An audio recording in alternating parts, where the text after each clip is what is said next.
స్వామి శ్రీనివాస, నాకు కొన్ని సందేహాలున్నాయి. ఏమిటవి? ఈ ప్రపంచంలో ఎన్నో యుద్ధాలు జరుగుతున్నాయి. వాటి వల్ల అనేక మంది చనిపోతున్నారు. హత్యలు, అత్యాచారాలు పెరిగిపోయాయి. కలియుగ దైవమైన మీరు వీటిని ఆపవచ్చు కదా స్వామి? వివరంగా చెబుతాను విను. ప్రపంచము 4 యుగాలపై ఆధారపడింది. సత్యయుగము, త్రేతాయుగము, ద్వాపర యుగము, కలియుగము. సత్యయుగములో మంచి చెడు 2 వేరువేరు లోకాల్లో ఉండేవి. ఉదాహరణకి దైవలోకం, రాక్షసలోకం. దేవుళ్ళందరూ రాక్షసులపై యుద్ధం చేసి ఈ ప్రపంచాన్ని రక్షించారు. త్రేతాయుగంలో దేవుడు, రాక్షసుడు ఒకే లోకంలో ఉంటారు. కొందరిలో దైవ లక్షణాలు, మరికొందరిలో రాక్షస లక్షణాలు మధ్య యుద్ధం జరుగుతుంది. ఉదాహరణకి రాముడు, రావణాసురుడి మధ్య యుద్ధం. ద్వాపర యుగంలో దేవుడు, రాక్షసుడు మరింత దగ్గరగా ఉంటారు.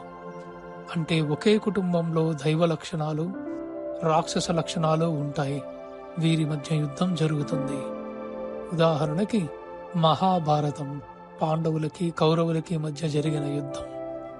కలియుగంలో దేవుడు, రాక్షసుడు ఇద్దరూ ఒకే శరీరంలో ఉన్నారు. అంటే దైవ లక్షణాలు, రాక్షస లక్షణాలు ఒకరిలోనే ఉన్నాయి. కనుక మనిషి ఆలోచనలో స్థిరత్వం లేదు. యుద్ధం కావాలని, యుద్ధం వద్దని రెండింటినీ కోరుకుంటాడు. యుద్ధంలో ఓటమి సమీపించే సమయానికి ఈ యుద్ధానికి ఎందుకు వచ్చానా అని బాధపడి నశిస్తాడు. ఈ ప్రపంచములోని ప్రతి ప్రాణిలో నేనున్నాను. యుద్ధంలో గెలిచిన వారిలోనూ, అలాగే యుద్ధంలో ఓడిన వారిలోనూ నేనున్నాను. నాకు అన్ని ప్రాణులు సమానమే. నేను ధర్మం పక్షానే నిలబడతాను. ధర్మం వైపు నిలబడి గెలవాలి అంటే మీలోని దైవత్వాన్ని మేల్కొల్పాలి. అలా చేయాలంటే దైవిక లక్షణాలను అనుసరించాలి. లేదంటే రాక్షస లక్షణాలను పొంది ప్రపంచ శాంతిని సర్వనాశనం చేస్తారు. నేను మనుషులకి జ్ఞానాన్ని ప్రసాదించాను. అవసరమైనప్పుడు యుద్ధం చేయగలిగే శక్తిని ఇచ్చాను. అదే అవసరమైనప్పుడు యుద్ధాన్ని ఆపగలిగే శక్తిని కూడా ఇచ్చాను. మనిషిని వాటిని ఎలా ఉపయోగించుకుంటాడో ఈ ప్రపంచం అలాగే కనిపిస్తుంది.